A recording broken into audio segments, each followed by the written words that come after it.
posibilidad ng tagumpay o kabiguan, ng ligaya o lungkot. Kaya marapat lamang na tanggapin si Jesus bilang tagapagligtas at Panginoon. At matapos yun ay panariwain ang katapatan at paglapit sa Kanya bawat araw o day by day. Ang day by day ay naglalayong umalalay sa pang-araw-araw na pamumuhay. Narito po si Kuya Ed Lapis sa mensaheng pinamagatang Worry, a Needless Drain.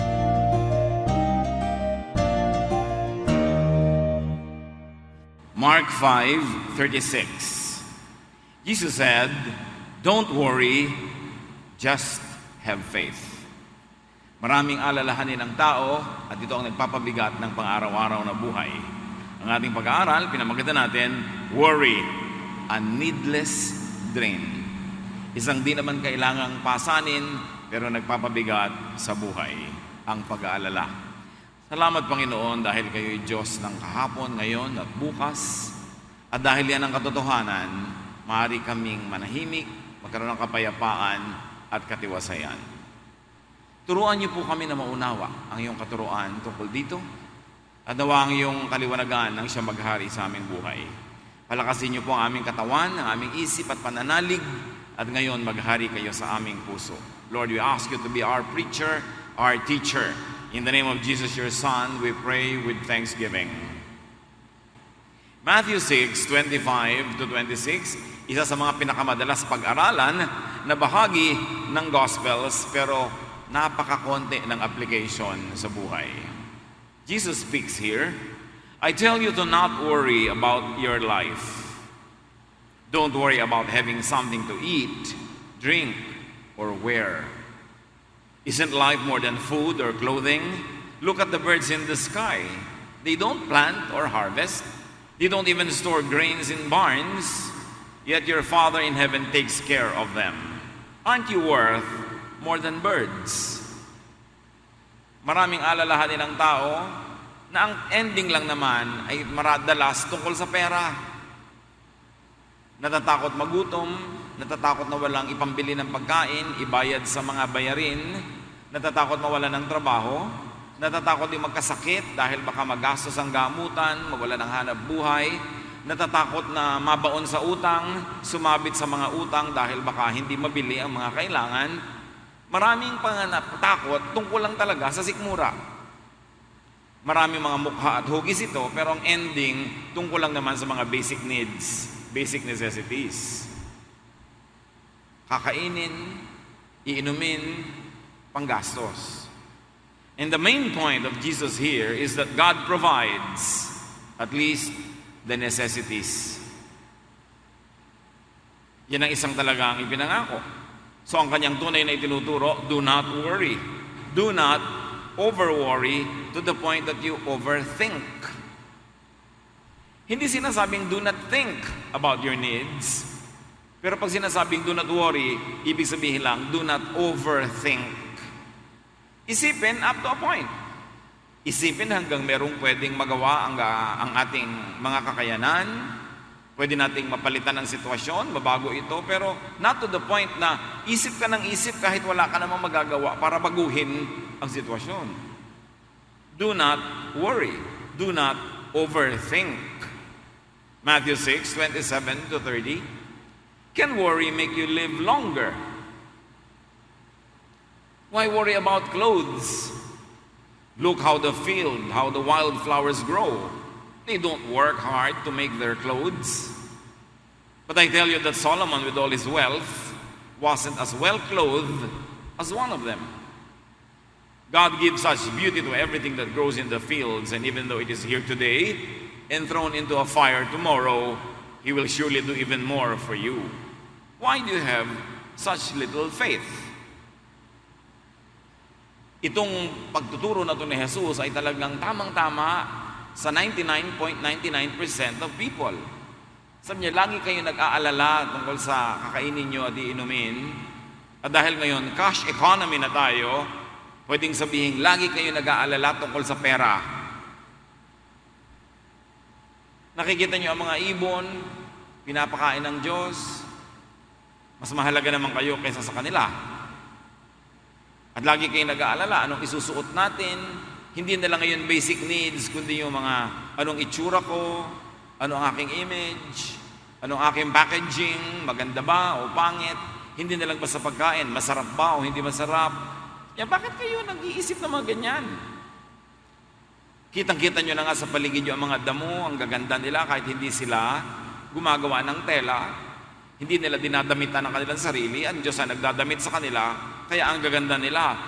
Kung yung mga damo, nasasandali lang ang buhay, dinadamitan ng maganda, kayo pa kaya? Bakit ang liit ng inyong pananalig? Here, Jesus has another main point.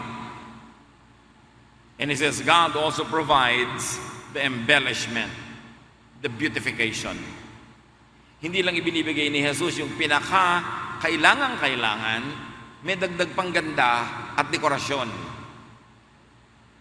Worry does not achieve anything good.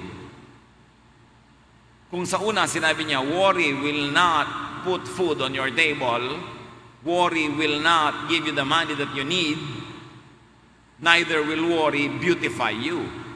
Hindi ka pagagandahin. Diyos pa rin ang nagpapaganda sa iyo. At sabi, kahit damoy pinapaganda, ikaw pa kaya na higit namang mas mahalaga. Napakalinaw ng ginawa niyang example, kasi napakalinaw din naman na nakakalimot tayo madalas sa katotohanan na ang Diyos ang tunay na nagmamahal, nagpapakain at nagpapaganda sa buhay natin. Hindi pera, ni hindi kalusugan, siya. Kahit walang kalusugan, pwede tayong mabuhay. Kahit hindi perfect ang buhay natin, tuloy ang buhay. Sino ba ang perfect ang health? Pagbalahat tayo, nagpasuri, nag-blood test, nag-x-ray, nag-ultrasound, ipinacheck mo lahat, ang iyong ngipin, ang iyong gilagid, ang iyong mga balon-balunan, ang mga kuko mo, ang iyong balat. Sino ang perfect? Wala. Ang sinasabi ni Jesus dito, kahit hindi perfect ang buhay, kahit marami kayong gustong wala, tuloy din ang buhay, kaya huwag kayong mag-alala. Life goes on.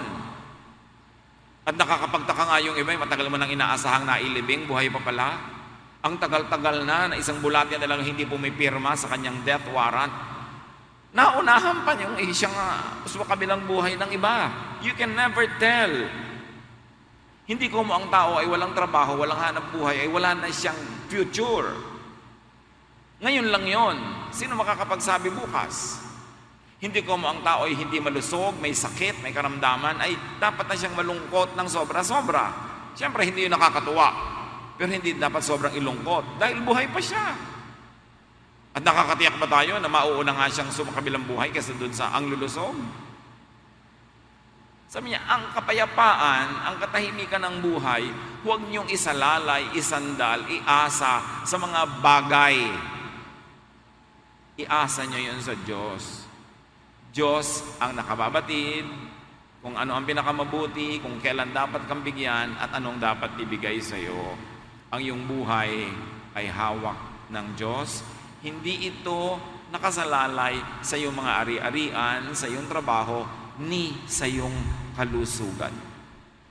Matthew 6:31-33. Don't worry and ask yourselves, will we have anything to eat? Will we have anything to drink? Will we have any clothes to wear? Only people who don't know God are always worrying about such things. Your Father in heaven knows that you need all this. But more than anything else, put God's work first and do what He wants. Then the other things will be yours as well. Huwag kayong lagi mag-worry, mag-alala, problema. Anong kakainin ko? Anong iinumin natin? May isusuot ba tayo? Mga tao lang na walang Diyos ang nag-iisip ng ganyan. Sabi ni Jesus, hindi bagay kahit kaninong nananalig sa Diyos na nag-aalala sa mga bagay na yan kasi yan ay Diyos ang nagbibigay. Hindi naman lahat ng masipag nagkakahanap buhay. Hindi Hindi naman lahat ng tamad, gutom, madalas pa nga sila ang overfed. Hindi lahat ng malusog ay mahaba ang buhay. Hindi lahat ng may sakit ay namamatay agad. Hindi natin alam yan, kaya hindi ka dapat mag-alala. Mamamatay ba ako? Problema yan ng Diyos, hindi mo yan problema. Ang problemahin mo kung paano ka mabubuhay at kung paano mo bubuhayin ang walang kabuhay-buhay mong buhay. Kasi kung kukunin ka na ng Diyos, wala namang makakapigil sa Kanya. Even if you're in the pink of health. Pero kung ayaw ka pa niyang kunin, meron nga 3 beses na nagpapakamatay, buhay pa. So hindi natin inaalala kung kailan tayo mamamatay o mabubuhay. Yon ay alalahanin ng Diyos. Sabi niya, alam ng iyong Ama sa langit na kailangan mo lahat yan. Alam ka namang mas marunong ka pa sa Kanya. Alam niya yan. Ang atupagin nyo, sabi ni Jesus, put God's work first. Do what He wants. Unahin nyo ang gawain ng Diyos. Unahin yung sundin siya. At matapos yung unahin yun, susunod na rin yung iba. Worry is for people who do not have and do not have belief in God. Worry is for people who do not know what really matters. And what does matter? Jesus has another prescription. His main prescription is this: do not focus on your needs and your wants. Not even basic needs. Pag laging yan ang inisip nyo, mag-aalala talaga kayo, kakarinkles lang kayo. Meron na ba kayo talagang kilalang namatay sa gutom? Meron namamatay na empatyo, na sobrahan. Kakakain, dumami sobrang kolesterol, dumami lang mga kung ano-ano mga masamang bahagi ng buhay. Pero gano'ng karami na talaga yung namatay dahil sa gutom? Hindi proportionate yung numbers ng namamatay sa gutom sa number ng nag-aalala na mamatay sa gutom. Hindi tayo supported by statistics para magkaroon ng scientific basis ang ating pag-aalala. Pero pansinin nyo, ang teaching ni Jesus, sabi niya, huwag kayong mag-isip ng kakainin, iinumin, isusuot. It was very revolutionary. Why? Because during His time, 90% of the people were always hungry, sick, needy, almost naked. Kasi ang kayamanan ng buong sangsinukob, hawak lang ng royalty at ng konting ruling families. Karamihan ay mga alipin, mga patay gutom, isang kahig, isang tuka, halos walang maisuot o walang pambihis. At sa disyertong kinakalagyan nila, madalas ay halos walang mainom, maraming tagsalat, maraming mga gutom. Tapos sa setting na yon, sinabi ni Jesus, huwag nga yan ang pag-iisipin nyo, hindi yan ang mahalaga. Isipin nyo kung gaano ka revolutionary yung idea na yon. Samantalang, it seemed to be the most natural thing to worry about. Pero sabi ni Jesus, you are all wrong. Inuubos nyo ang inyong lakas sa mga bagay na hindi nyo dapat pag-ubusan ng lakas. It was a new idea because everyone was focused on necessities. Ang sabi ni Jesus, gusto nyo kumain, gusto nyo uminom, gusto nyo madamitan, pues, huwag pagkain, huwag inumin, huwag damit, ang isipin nyo. Diyos ang bahala doon. Ang isipin nyo ay kung paano bibigyan ng kasiyahan ng Diyos para bigyan kayo ng makakain, maiinom at idadamit. At ito ang inyong pagtuunan ng pansin, sabi ni Jesus. Kung talagang gusto nyong kumain, mabuhay, magkaroon ng mga pangangailangan, focus on doing God's work, on what God wants. Pag ginagawa mo ang gawain ng Diyos, empleyado ka ng Diyos. Pag empleyado ka ng Diyos, di problema na Diyos sa pasweldohan ka. Pero hindi mo ginagawa ang gawain ng Diyos, hindi ka empleyado ng Diyos, hindi mo isinusuko ang sarili mo sa Diyos, paano mo ngayon inaasahan na bibigyan ka ng Diyos ng mga pangangailangan mo? Kaya sabi niya, kung gusto niyo maging secure, huwag kayong mag-alala tungkol niya sa mga bagay na yan. Ang atupagin nyo, sundin ang kalooban ng Diyos, gawin ang kanyang gawain. At lahat niyang gusto nyo, bunga lang yan. Pag tama na ang inyong pananalig, bunga lang yan. Pag natutuwa na sa inyo ang Diyos, bunga lang yan. Pag maka-Diyos na kayo, hindi yan ang pataba. Bunga lang yan. Ang pataba, sundin nyo ang kalooban ng Diyos. God's works, pag pinag-uusapan ng God's works, iniisip agad ng iba, mag-charity, mag-misyon, magpakain ng mga mahihirap. Yes, God's work yon. Pero hindi lang yon ang God's work at hindi yon ang tinutukoy ni Jesus dito. God's work is not always ministry or service or sacrifice, though all of those are really part of God's work. But what is God's work that will change your life, that will bring God's blessing? The real work of God. Dalawa kasi ang work of God yung panglabas, yung nakikita, yung nagagawa ng kamay at paa, yung pagtulong sa mahihirap, pagsasabog ng salita ng Diyos, yung pagmamahal sa kapwa, gawa yan ng Diyos. Pero panglabas, ang mahalagang gawa ng Diyos, na madalas ay hindi natin napapansin kasi busy tayo doon sa panglabas na gawa ng Diyos, yung pangloob.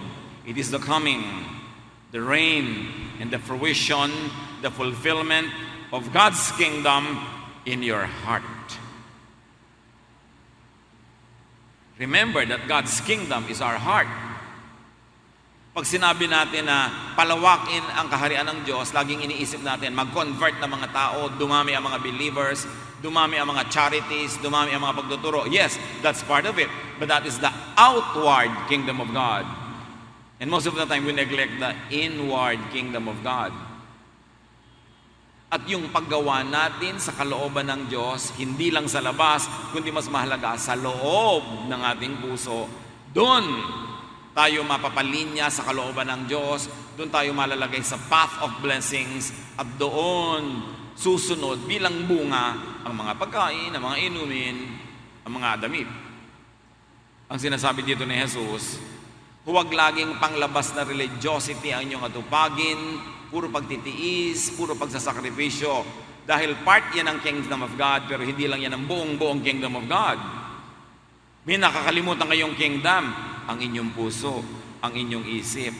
Dapat dun nyo rin sundin ang kalooban ng Diyos. Pag sinabi ng Diyos, pakainin mo ang mahihirap, sumusunod ka. Dalawin mo ang mga prisoner, sumusunod ka. Pero pag sinabi niyang, manalig ka, papayapain mo ang iyong loob, sumusunod ka ba? God does not only want to be the king of the kingdom outside of our hearts, but more importantly, He wants to be the king inside our hearts, our minds, our thoughts. And Jesus is saying here, you want to be well provided for? First, refocus your energy from worrisome thought to godly activities and growth. Refocus your energy from overthinking to becoming godly, to becoming like God. Imbes ubusin mo ang iyong lakas ng kaaalala, wala naman nangyayari. Kaiisip, wala naman nangyayari. Ituon mo ang iyong pansin sa pagiging makadiyos sa loob ng iyong puso. Maraming application yan. Ipinapayo ni Jesus sa kanyang reseta, gumawa ng maganda kaysa mag-isip ng pangit. Nagwo-worry ako. Anong gagawin ko? Gagawa ako ng maganda para huwag kong maisip tong pangit na iniisip ko. Natatakot ako. Anong gagawin ko? Magmumukmok? No. Gagawa ako ng tama para itong maling iniisip ko ay mapalitan, matanggal sa utak ko, at maging busy ako sa paggawa ng tama na mawala na ako ng espasyo para sa mga iniisip kong nakakatakot lang at wala namang nangyayari. In other words, Jesus is saying, replace bad thoughts with good deeds. Tuwing tayo ay nagtutukso ng masama, huwag kang isip ng tukso na yon. Get busy doing something good. The law of impenetrability says only one thing occupies one place at one time. And so if you want to drive away ungodly, worrisome fearful thoughts in your mind, fill your life with good activities. Hindi naman pwede magkasabay yun isa-isa lang. Pag nagsisimula ka na mag-alala, kapatid, get busy doing good. Ayan, nag-iisip na ako, wala kaming pera. Ayan, nag-iisip na ako, baka ako magkasakit. Ayan, nag-iisip na ako, baka hindi ko mahulugan yung hulugan kong lupa. Ayan, nag-aalala na ako. Pag nagsisimula na yon, humanap ka ng magagawang tama para maging abala ka sa tama at hindi ka abalahin ng mali. And here, doing good does not always mean being charitable, being kind, sacrificing. Although that is doing good also. But here, doing good could mean letting God rule your heart. Madalas kasi, ang pakahulugan natin sa paggawa ng mabuti, laging may ginagawa ka. Pero nalilimutan natin na isa sa mga pinakamagandang magawa, yung ang Diyos ang payagan nating gumawa sa loob ng ating puso, sa loob ng ating isip, at baguhin niya ang paraan ng ating pag-iisip. Kasi kung nag-aalala ka, matatakotin ka, warrior ka, kung ano-ano pa, magiging busy ka, charity, kakakanta sa choir, katituro sa Bible study. Yes, up to a point nakakalibang. Up to a point, nagiging busy ka doing good. Pero mamaya, pag nag-iisa ka, magbabalikan uli sa iyo yung mga fear. Magbabalik ulit sa iyong mga takot kasi ang totoo, in-entertain mo lang yung sarili mo sa ministry. Kaya hindi ko ina-encourage sa mga tao na gamitin yung ministry bilang entertainment. Pwede po bang maglingkod sa Sunday School? Bakit? Naiinip po ako. Nood ka na lang ng TV. Kasi kahit magturo ka sa Sunday School, pag uwi mo sa inyo, mainip ka uli. Pwede po bang sumama ako doon sa nagbabalot ng mga relief goods? Bakit? Kasi po nangungulila ako eh. Pag uwi mo sa inyo, di mangungulila ka lang uli.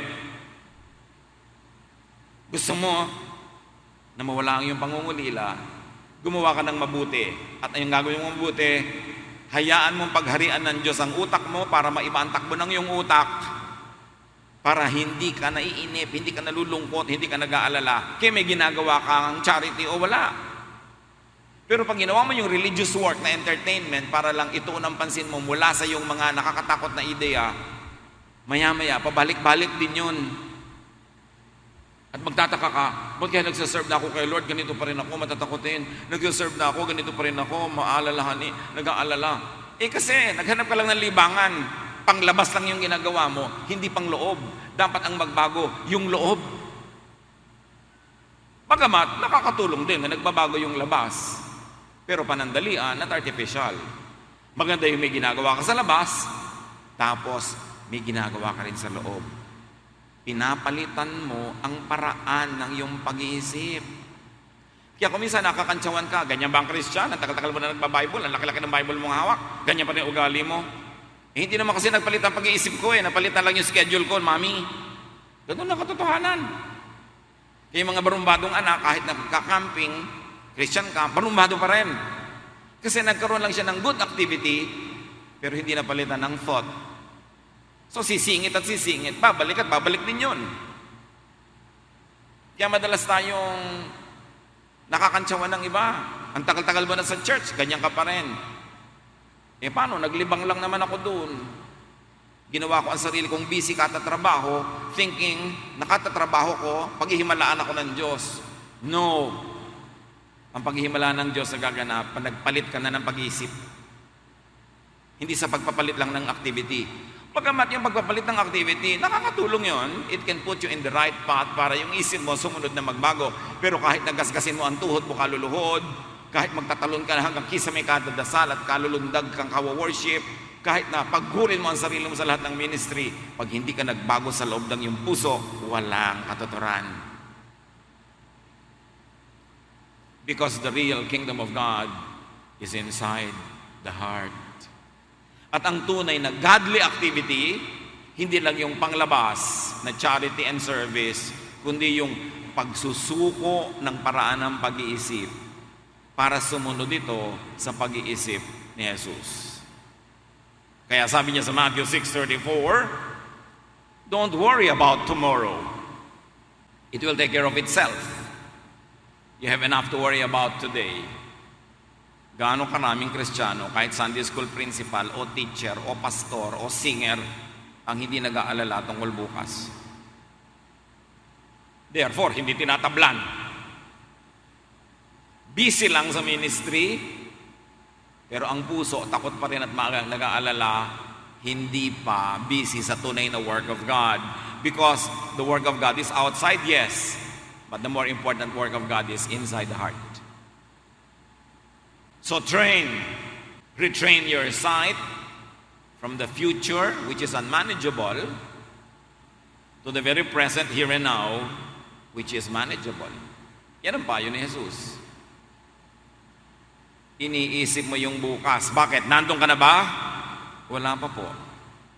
Meron ka na bang mapapalitan tungkol sa mangyayari bukas? Hindi pa nga nangyayari? Wala po. Ba't ka isip ng bukas? Di ka ba nagsasayang ng oras at pagod niyan? Ang hawak mo lang, itong minuto na ito. Hindi mo nga alam kung next hour buhay ka pa.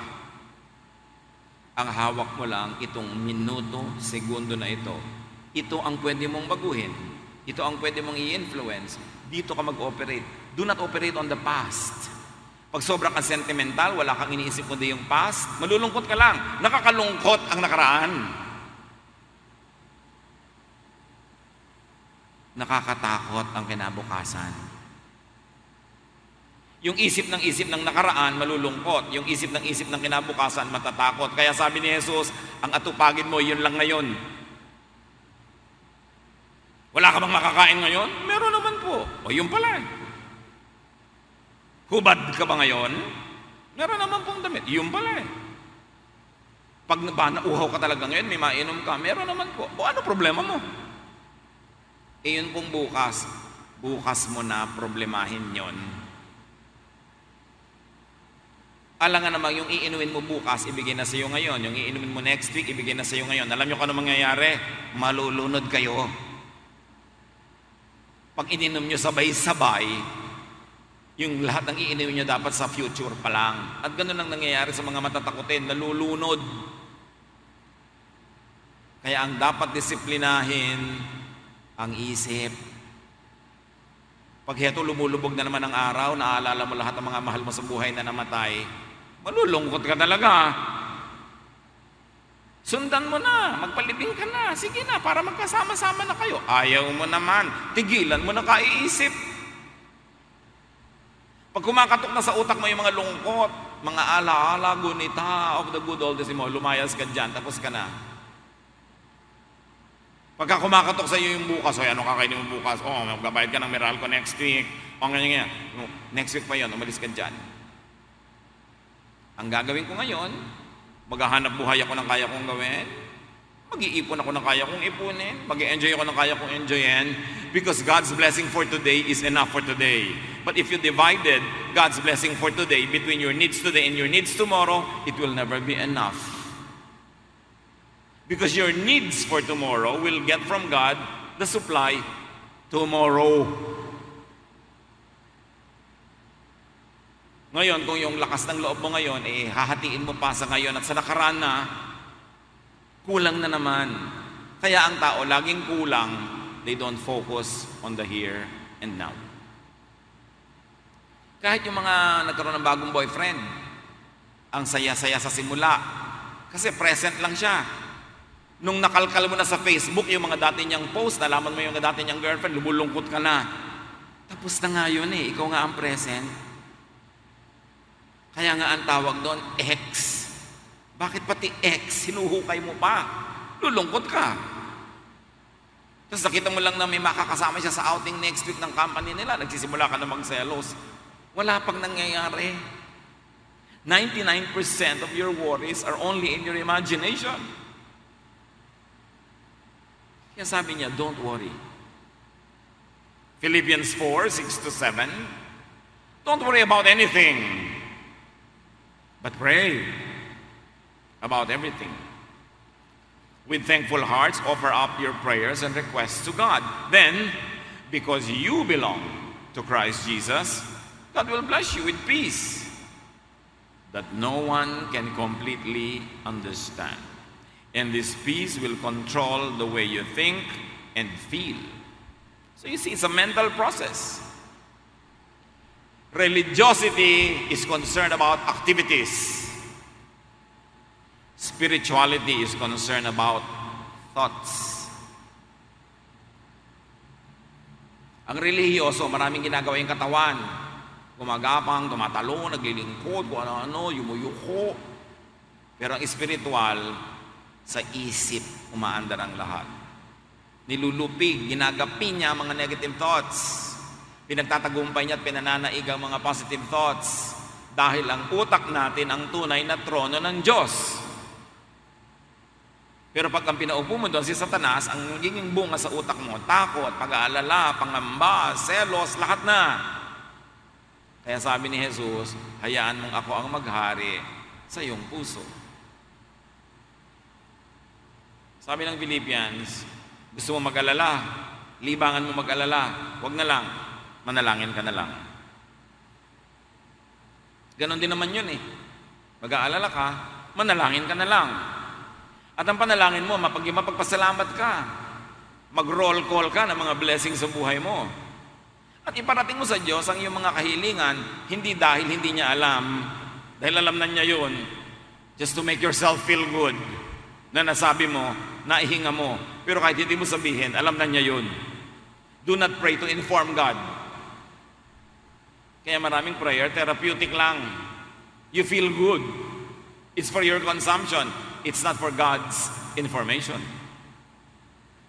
At sabi niya, pag nanalangin ka, ng totoong panalangin, tunay na nagpapasakop ka sa Diyos, paghaharian ka ng kapayapaan. Matitiwasay ka. Matatahimik ang iyong loob. Sa paraan na di kayang maintindihan ng sanlibutan. Kasi ang sanlibutan, warrior. Hindi ka nila maintindihan. Kasi nasa ibang level na ang iyong utak. Sabi, at pag naghari na ang kapayapaan sa iyong puso, yun dapat mauna. Ang bunga ng panalangin na totoo, kapayapaan. So niya, pagpayapa ka na, yung kapayapaan na yan, ang siyang maghahari sa paraan ng iyong pag-iisip at sa iyong damdamin. The peace from God, because of the prayer of faith, will control the way you think and feel.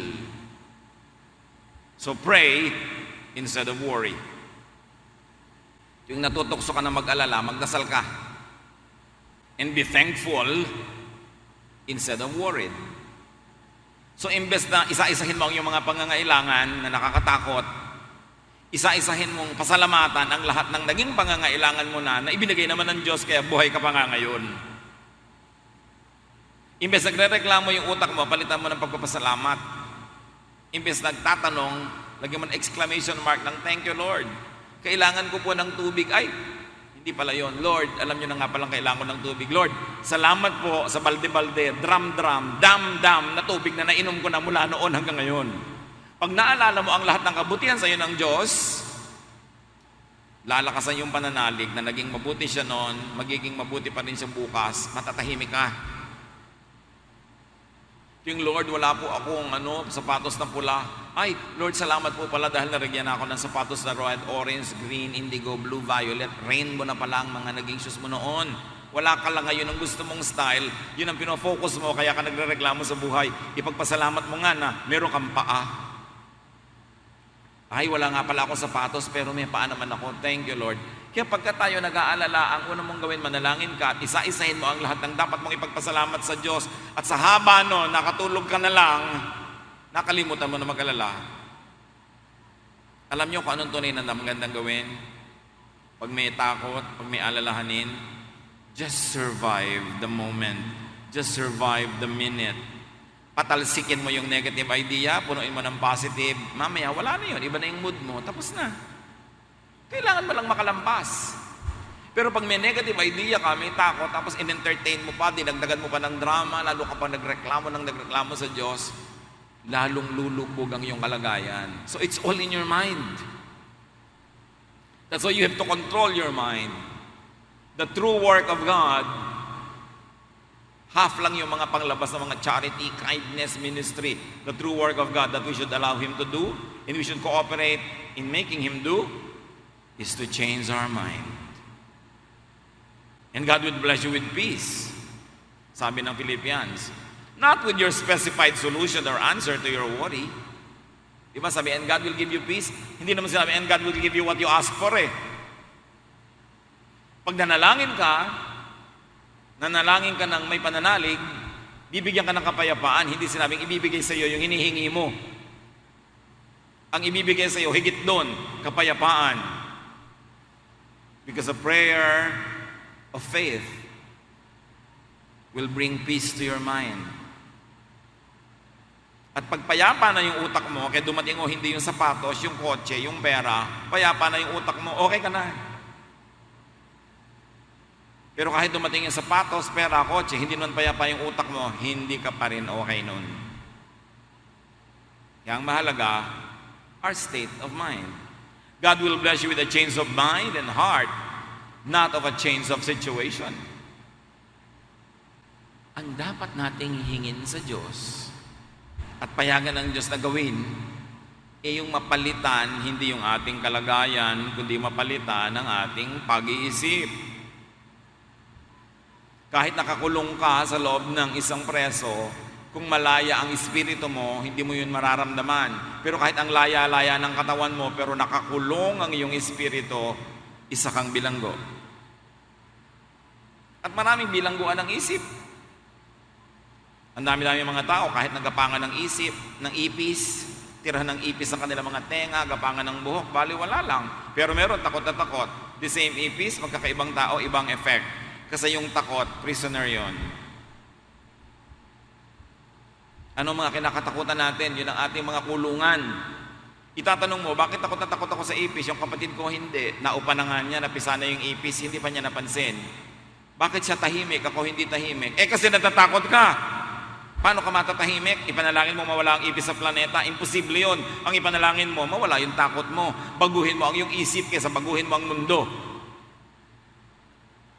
Baguhin mo yung attitude mo tungkol sa iyong asawa kaysa panalangin mo, baguhin siya ng Diyos. It's all in the mind. And when you have faith and you pray, God will bless you with serenity that is beyond logic or comprehension, that is beyond common sense. The real blessing is change inside the mind, not in outward or outside events. Ang tunay na pagpapala hindi yung yumaman ka. Ang pagpapala na bago ang pag-iisip mo na feeling rich ka, kahit di ka rich, di feeling rich ka, masaya ka. Pero kahit rich ka, tapos hindi ka feeling rich, you're feeling miserable, you're feeling poor ka kahit ka bilyonarya. It's the feeling that matters, not the outside reality.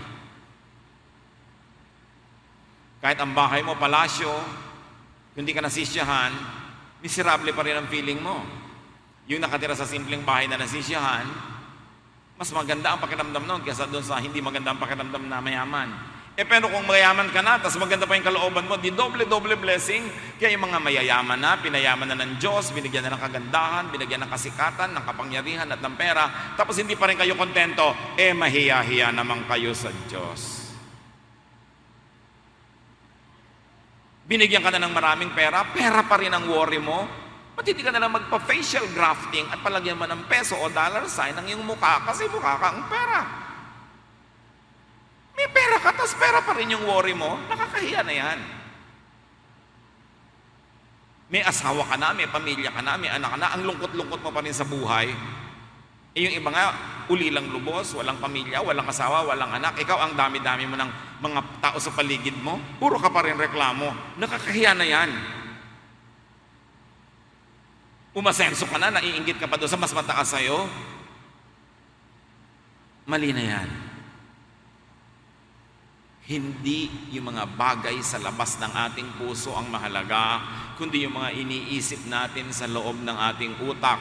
Yun ang nagpapasaya. yun ang nagbibigay ng kapayapaan at katahimikan. That's why real spirituality is about change in the way we think. Kailangan ipagdiinan yan kasi yan ang nakakalimutan, kasi ang nakikita lang natin what is visible, what is audible, what is tangible. But real spirituality cannot be seen. It happens in the mind. Your mind, your thought is your immediate, effective, and working reality. Your thought is your reality, not the outside world. Kasi, kung nasa elevator ka at takot na takot ka, yung iba hindi. Di ang reality mo, fear. Ang reality nila, hindi. Although pareho ang outside reality nyo. Pero iba yung loob ng puso nyo at ang inyong isip, magkaiba ang inyong nadarama. When worried, change your thought, not your situation. Especially if you could not be changed. Especially if the situation could not be changed immediately or easily. May mga bagay na binabago kung kaya at pwede. May mga bagay na tinatanggap na lang para ka matahimik. Tulad ng asawa, mababago mo pa ba yan? Tanggapin mo na lang para ka masaya. Napapalitan ba ang magulang? Napapalitan ba ang anak? Napapalitan ba yung general features ng katawan natin na hindi nakakaya ng cosmetic surgery? No. So instead of problematizing it, appreciate it, celebrate it. Be thankful. When worried, change your thought before changing your situation. Romans 12:2, let God change the way you think. John 3:3, Jesus replied, I tell you for certain that you must be born from above, that you must be born again before you can see God's kingdom. Gusto mong pagharian ka ng Diyos? Baguhin mo muna ang iyong pag-iisip. Kasi pag ikaw ang nakaupo sa trono ng iyong isip, walang lugar para sa Diyos. Ang tunay na kaharian ng Diyos ay ang isip, hindi mga ulap, hindi himpapawirin ang utak ng tao.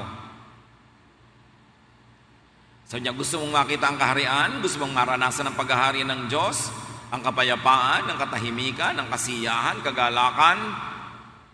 Change the way you think. You must be born from above means change in spirituality, change in essence, in thought, and thinking.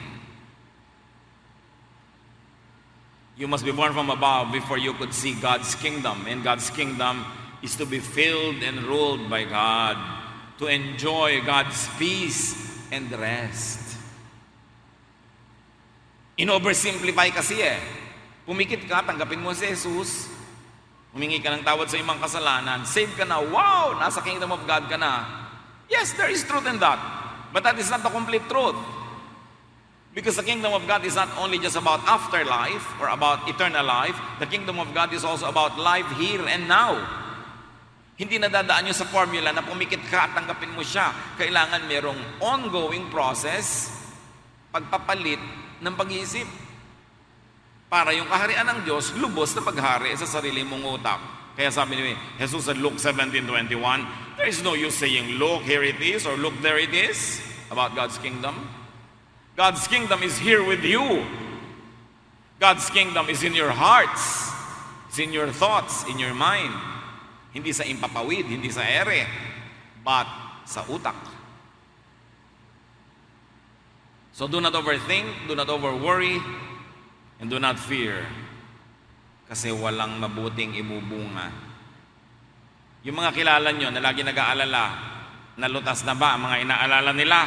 Hindi rin naman, napagod lang sila. Only believe. Mark 5:36, Jesus heard what they said, and he said to Jairus, don't worry, just have faith. Your worry will bring you down, your faith will bring you up. Worry is thought. And worry is thought that drains. weakens and disempowers. Yung pag-aalala ay nasa isip lang, pero yan ang isipin na sumisipsip sa iyong lakas, nagpapahina, at nag-aagaw ng iyong kaligayahan. Ang kabaligtaran ng worry is faith. Faith is thought. But it is thought that charges and recharges, strengthens and empowers. So choose. Pipili ka, yung nakakapagpahina na pag-aalala o yung nakakapagpalakas na pananalig. It's your choice. So it is important to teach, train, and discipline your mind to not worry, to not think of and look at fear, but to have and operate by faith. Ang tinititigan, nasusundan. Pag tumitig ka sa nakakatakot, doon ka susunod sa nakakatakot. Kaya dapat ang titigan mo ay ang Diyos, padanalig, at doon ka masusunod. 2 Corinthians 5:7, for we walk by faith, not by sight. Naglalakad kaming nakapikit. Hindi yung nakikita ng mata ang inaasahan namin na gagabay sa amin. Ang inaasahan namin gagabay sa amin ay ang aming pananalig. Kahit pa nga ang pananalig, kuminsan ay hindi mukhang kapanipaniwala dahil ang nakikita ng mata ay nakakatakot, threatening, but we walk by faith, not by sight. Romans 12:2, do not conform to the pattern of this world, but be transformed by the renewing of your mind. Huwag ka na makiayon sa pag-iisip ng sanlibutan, kundi hayaan mong mabago ka sa pamamagitan ng pagbabago ng paraan ng iyong pag-iisip. James 1:6-7, you must believe and not doubt. Because the one who doubts is like a wave of the sea, blown and tossed by the wind. That person should not expect to receive anything from the Lord. Kailangan ka manalig at huwag kang mangamba, huwag kang magalinlangan. Kasi ang nag-aalinlangan, ang nagdududa, ay parang sinisiklot-siklot ng mga hangin at alon, galaw ng galaw, ikot ng ikot, pero walang nararating. At huwag mong asahan na kung ikay nagdududa, ay tatanggap ka ng pagpapala. Anong pinakamahalagang disiplina, mga kapatid? Disiplinahin ang isip na magtaboy agad ng mga worries and fears. At ang pagbuksan, ang entertain, ay ang pananalig sa Diyos, ang pagiging mapagpasalamat dahil yun ang nagbibigay ng kapayapaan at pagpayapa na yung loob mo, doon umaayos ang lahat. Mark 9:23, everything is possible for one who believes. The mind that believes is a very powerful mind. So the work, the project is this. Let God rule your mind. Let God change the way you think. At paano mangyayari yun? Kilalanin si Jesus, pag-aralan ang mga turo ni Jesus, at yun ang ilagay sa isip, at yun ang sundin. Kung merong ibang humahalina, umaakit sa atin na sundan sila, ang sundin si Jesus. That is how you change your mind. Ang pagbabago ay laging may dalawang nagaganap. Para magbago, meron kang isang tatanggalin at meron kang isang bagong tatanggapin para magkaroon ng pagbabago. So sa utak mo, ganito ka mag-isip, tatanggalin mo yon, papalitan mo ng ibang paraan ng pag-iisip. Sasabihin mo, talagang ganun ako mga tuwiran. Hindi ka magbabago. Para magbago yan, yung dati mong pangangatwiran, itatapon mo at lalagay mo ng bagong pangangatwiran. Pangangatwiran ni Jesus. Ngayon, kung may dati ka ng pangangatwiran na maka-Jesus na, hindi mo na dapat palitan. Pero maraming dapat palitan. Change is giving up something and replacing it with something else. Change is giving up the old and replacing it with the new. Pag dalawang bibe ang hinabol mo, wala kang aabutan ni isa. At ganoon din yon. Dalawang isipin, dalawang paraan ng pag-iisip, ang pinagkakasya mo sa iyong utak, walang mangyayari. You have to focus on only one, focus on Jesus. Kaya sabi niya, unless a man is born again, unless a man is changed in the way he thinks, yun ang ibig sabihin ng born again, ha? Hindi ibig sabihin ng born again, ay, nagpapaptize na ako, ay, may dala na akong Bible, ay, nagsa-Sunday school na ako. Mga bahagi lang yun ng magiging born again. Ang tunay na born again, napapalitan ang pag-iisip. Unless a man is changed in the way he thinks, he cannot see the kingdom of God kasi may takip ang kanya mata and he cannot enjoy godly peace. Why worry and be drained when you can believe and pray? It's your choice. Aming Diyos, pakalinawin mo sa amin na pumipili lang naman kami kung mag-aalala o magtitiwala, kung magrereklamo o magpapasalamat, kung mag-iisip o mananalangin. Kapag liwanagin mong isip namin para hindi kami magulo ng mga gumugulo, maging matibay ang aming pananalig at mapagharian kami ng kapayapaan sa aming buhay. Tuwing natutok sa kaming isipin ang mga pangangailangan namin na baka hindi dumating, ipaalala mo na sa hinaba-haba ng buhay namin ay dumating naman lahat ng pangangailangan namin. So walang dahilan para pagdudahan namin, darating pa yung mga natitira. Palakasin mo ang aming pananalig, payapain niyo kami. Manahimik tayo at lumapit sa Panginoon. Lord, as your people remain silent before you, please finish the message for everybody in a personal way. Make everyone hear your personal counsel. Be quiet in the presence of the Lord and hear His voice.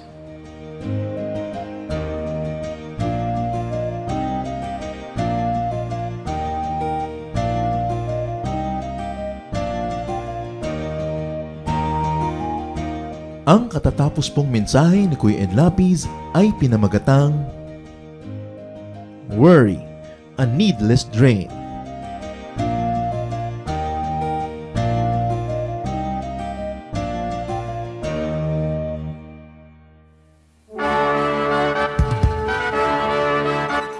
Halina't sama-samang sumamba at magdiwang sa Day by Day Jesus Celebration kasama si Kuya Ed Lapid. Bulwagan ng Panginoon PICC, one Sunday a month, Philippine International Convention Center, Rojas Boulevard, Pasay City. All other Sundays sa mga day-by-day mini bulwagan ang pagtitipon. Para sa buwan ng Setyembre, gaganapin ito sa September 1, 2024. 8 a.m. ang First Jesus Celebration, 10 a.m. naman ang Second Jesus Celebration.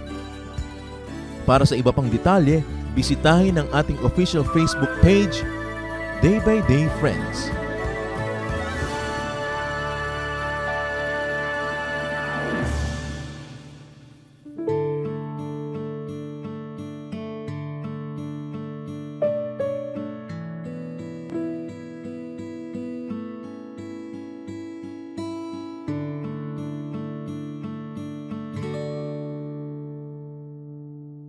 Magpakailan pa man,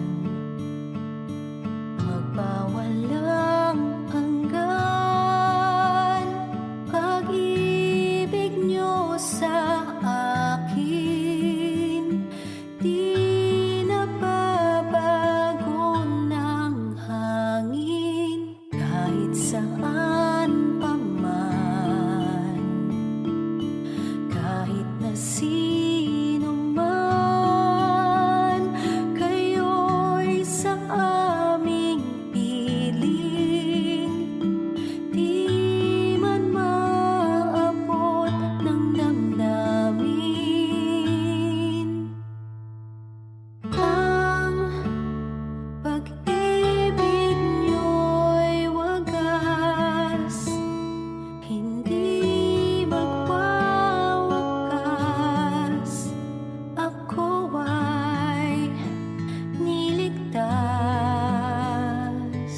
Magpakailan pa man, magpawalang hanggan, pag-ibig niyo sa akin, di nababago ng hangin, kahit saan pa man, kahit na sino man, kayo'y sa aming piling, di man maabot ng damdamin. Ang pag-ibig niyo'y wagas, hindi magwawakas. Ako ay niligtas.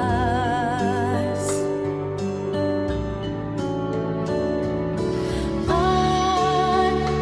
pag-ibig niyo'y sapat, sa akin ay tapat, kahit na di ako karapat-dapat.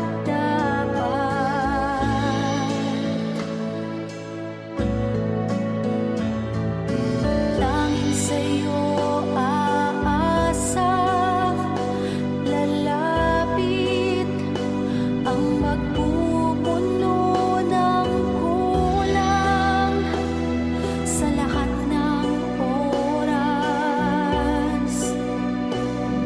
Walang ibang papantay sa iyong pagmamahal.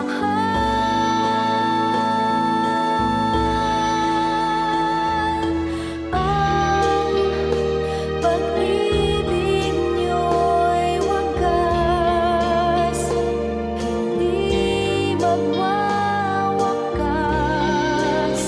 Ako ay niligtas.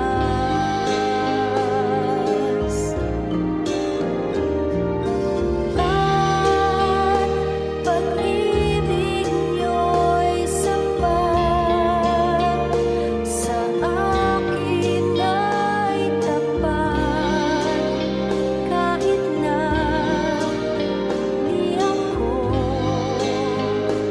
karapat-dapat. Ang pag-ibig niyo'y wagas, hindi magwawakas.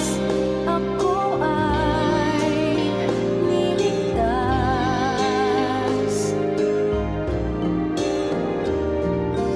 At pag-ibig niyo'y sapat, sa akin ay tapat, kahit na di ako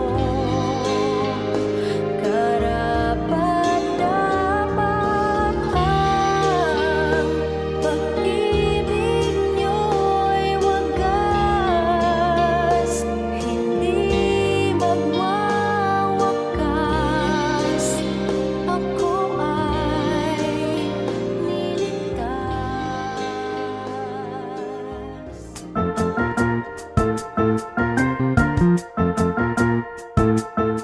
Oras na po para pansamantalang magpaalam ang programang Day by Day.